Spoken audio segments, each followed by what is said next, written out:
Can we just take a moment to talk about the beauty that is The God of High School? Like, the artwork and the animation is just outright beautiful. Like, honestly, every single week when I start this series, if there is one thing I can expect great quality art and animation, and it always delivers. This series truly is a beautiful series, and, you know, a little tidbit if you didn't notice, the opening song was also changed for this week's episode as well for The God of High School. Like, there was visual changes, some of the characters that are obviously no longer relevant was removed, and the new characters that are now being introduced are also now in the opening song. There was visual changes, too, within the opening. And, I mean, just getting into it, just the artwork, the animation, it just always blows my mind. And usually when it comes to webtoons, usually when they start off, the artwork is kind of rough, even though they're great stories and all that, and just seeing how the animation art is really staying true to the quality of what God of High School is,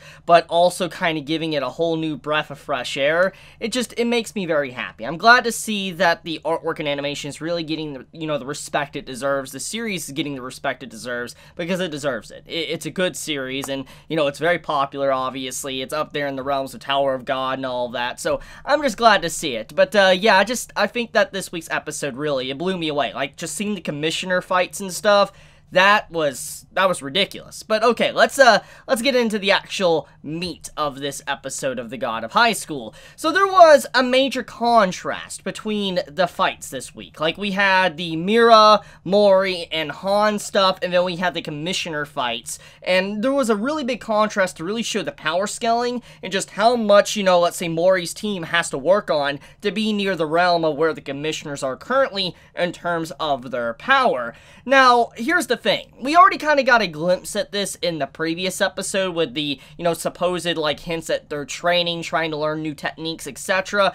But this episode really goes a lot further. It goes to show you that, you know, they're just using typical fighting styles, like, you know, Taekwondo and stuff like that, and they're not really capable of using, let's say, Stendhal power that you see throughout, you know, this episode. And I'm just like, yeah, Mori's team is just not equipped or ready to really deal with the big boys later on down the road, because they're just nowhere near that. They may be strong right now, but they cannot compete with some of the individuals we saw throughout this episode. I mean, we already have people in this tournament that's going on right now that's already able to use, like, these powers, like Sten powers and stuff, and Mori and them don't really even know how to do this yet. So I'm very curious if they're going to learn something like this as the story progresses.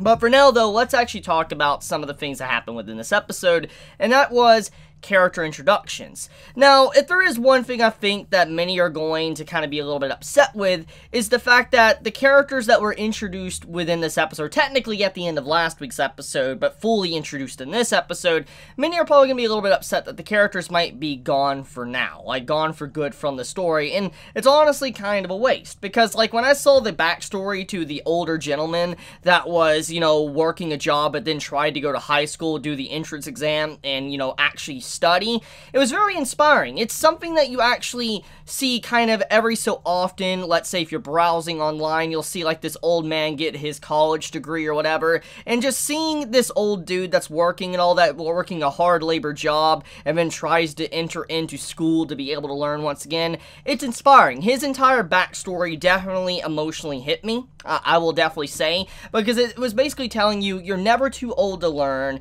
and you always can achieve something if you set your mind to it. And just seeing that kind of character interaction and introduction within this episode, I was like, this is a cool character. But even though this introduction happened, it was very obvious that he was not going to win, because Mori's team needs to pass. They need to be able to move on forward and get further into this tournament and further into the world to learn about what's really going on. And so it felt so upsetting that this character had such an interesting backstory, and, you know, he kind of got sidelined, he lost. But his message does matter in the end, which I'll talk about in a second. But I like the characters that we saw throughout this episode, like the introduction to the three characters, kind of. Mainly, it was the old man that got a lot of development, and then it was the girl as well that got the development too, because she realized that, you know, she needed to be better, and she, you know, had someone that she could believe in, and, you know, also believed in her, telling her not to give up. There was just a lot of beautiful character interactions, and I do think that this episode did a good job establishing these characters.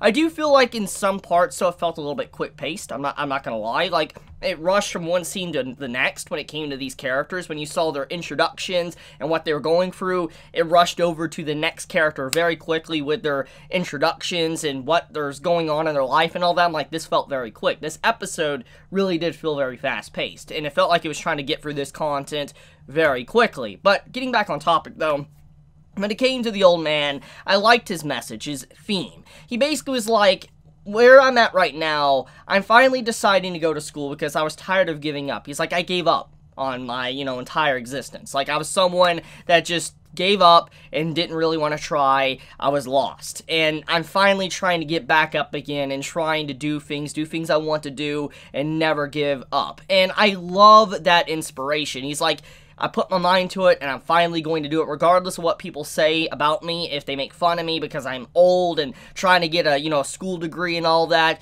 I'm not going to let that get me down. It's just something I truly appreciate. It's very beautiful, and it's something that does relate with real life. This is something that does happen in real life. You see an older individual try to get a college degree, or even let's say, like go to high school or something. They try to do whatever they can to get their degrees, and they get made fun of for a little bit, because they're like, oh, you're so old, why are you trying to do this and all that, just give up, just continue doing what you're doing. But obviously there's individuals that don't give up and they're able to do the dreams they set out to achieve, and I appreciate that type of stuff. And I do like that little insight to some of the things that happen in real world, like in the real life, and I'm glad that there was a lot of acknowledgement for these elderly people that try to do stuff like this. It's beautiful. We have another character that's kind of like introduced in this episode, or a couple other characters, and one is like this obvious villain-like character that has this villain-like voice actor. I've heard him from somewhere. I can't figure out where I've heard him from. He definitely has an iconic voice, and I've heard him play a role that's very sinister as well, but I don't recognize which character it is. I know if I was to look it up, I would instantly be like, that makes a lot of sense, but I recognize that voice actor from somewhere that is very sinister. I was like, okay, this guy's obviously evil. I went from, like, a mildly, like, okay, he's a bad guy, to, holy crap, I don't like this man, he's really evil. Like, what he did to that kind of, like, rich boy or whatever, when he just straight up, like, impelled him and all that, I'm like, holy crap, like, this is savage. Which, by the way, that is something to mention. This was a very dark and gory episode. Like, there was a lot of blood throughout this episode of The God of High School. I was very shocked to see. I mean, we've already seen some blood here and there throughout, the story, but just seeing how much blood was within this episode, I was just like, whoa, I didn't think this, series would have this much. Like, you'd figure it'd be kind of censored, but honestly, it really was. You have people literally, their arms were gone and reconnecting in this episode. You have someone literally getting impelled. You had their eye messed up. There was just a lot of blood and stuff. I was like, I'm surprised this is being shown. Usually, stuff like this would be censored on the spot, which there was censoring, by the way, which I find absolutely hilarious. When the commissioners were having, like, the fights or whatever, you have, like, the girls start to actually, cuss. And it's just like, okay, this reminds me a lot of Gintama. There was a lot of censorship and all that right there. I'm like, this literally reminds me of Gintama. Like, last time I heard characters, like, censoring themselves like this, it was when I watched Gintama. And I'm like, you know what? Being reminded of Gintama isn't necessarily a bad thing. It's a good thing, because I love that series. If you haven't watched Gintama, honestly, go watch it. It's fantastic. But, just seeing that, I got a good chuckle out of it. It's been a while since I've heard actual censorship from the characters themselves from a series. But okay, backing up for a second, talking about the obvious evil guy, he has a stand power. And obviously, because of the way his introduction is, I feel like he's probably going to be one of the harder fights throughout this tournament. Most likely the main fight for Mori. Because just how strong he was, what he demonstrated, I just feel like he's going to be someone that's going to be difficult to take down. It's what's really going to push Mori to his limits, to be able to discover a little bit more about his fighting style and how to use his new move that he royally messed up throughout this episode, which, holy crap, that's actually hilarious. I like how he got training in last week's episode, and he kind of carried over into this episode, and he got messed up because he didn't even know how to properly use his new fighting style, and he lost his round. That's actually a nice little twist, because usually you would have an MC just have total dominance and victory, but he did not carry the matches in this week's episode, which is something I greatly appreciate. I'm glad to see that the other two characters, like Han and Mira, had time to shine instead of just Mori always coming out on top and being victorious.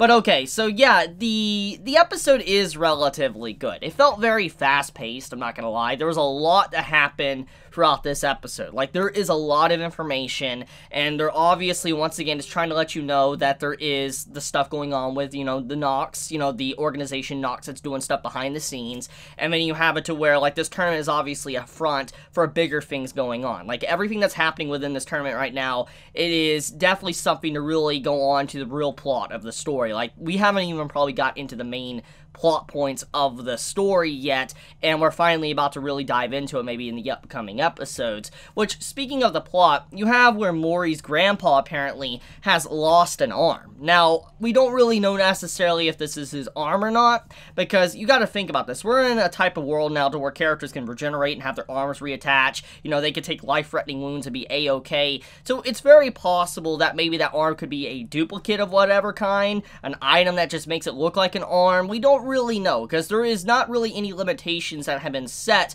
for the type of powers that are in this series, because we literally had a guy get impaled and seen dead, get back up again, was a-okay. We have a character literally becoming like, you know, a Pokemon that, you know, self-destructs. You know, we have all sorts of things that's happening throughout the series, so there really is no limitation that has been set for the power system yet, which I do hope happens very soon, because the power system is getting a little bit ridiculous. It's getting a little bit up there, and there needs to be some rules set very soon. There needs to be limitations, because with any good power system and fighting series, you do need to have rules behind how the powers work, and hopefully we do get into that very, very soon.